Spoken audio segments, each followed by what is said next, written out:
The death penalty takes about 20 lives per year. Now, this may not seem unreasonably high, however, that's over a life per month. And now that may not seem like a big ideal. However, the idea of getting rid of the death penalty allows us to help our community. The death penalty itself is not preventing or increasing or impacting our community for the better. The death penalty itself needs to be revoked due to the system itself and being unfair and injustice. The death penalty does not give criminals the opportunity to have a fair sentence, to have more evidence come up, and or protect them from using the death penalty. The death penalty is widely based on the skin color, how much money you have, the ability to use your defense attorney in the correct way, and also not only that, but the prime location of the crime actually increases or decreases your chance of getting the death penalty. The death penalty is known to be inhumane and often does not allow criminals to predicate their crimes. Now, capital punishment is also known to deny due process and uses wasted resources.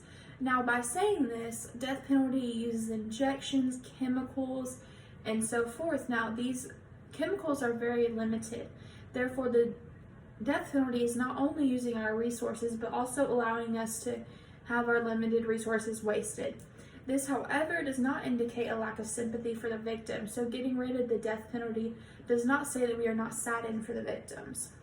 The penalty is becoming a waste of limited resources. It also takes up time and energy of courts, processing attorneys, defense counsel, and all of the law enforcement involved. Therefore, these law enforcement officers, courts, and all that are using their extra time in order to convict people of the death penalty that so you say need it. However, they have not convicted a crime that needs to go as far as the death penalty.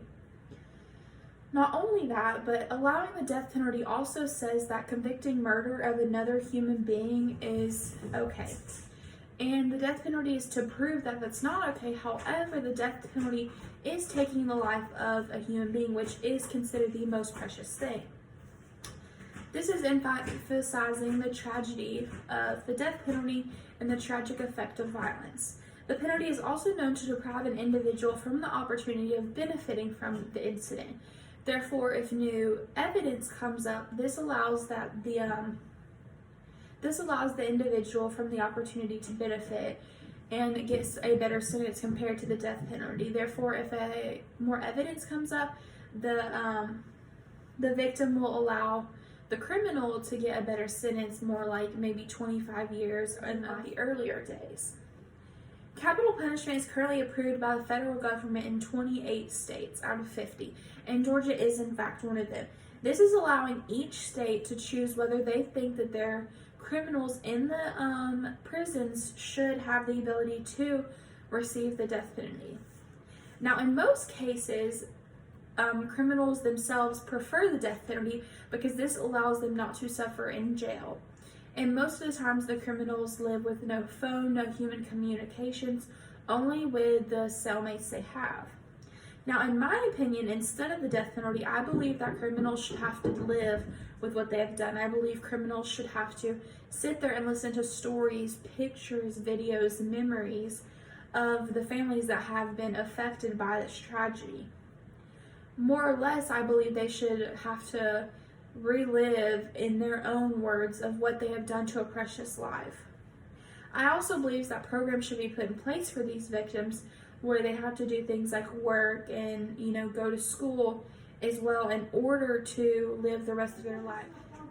However, in the end, I believe the death penalty should be abolished and they should create a more type of importance into the lives of criminals that have created a horrible tragedy for the lives of these victims. And the importance of prison, I believe, is to teach a lesson, not to create a home.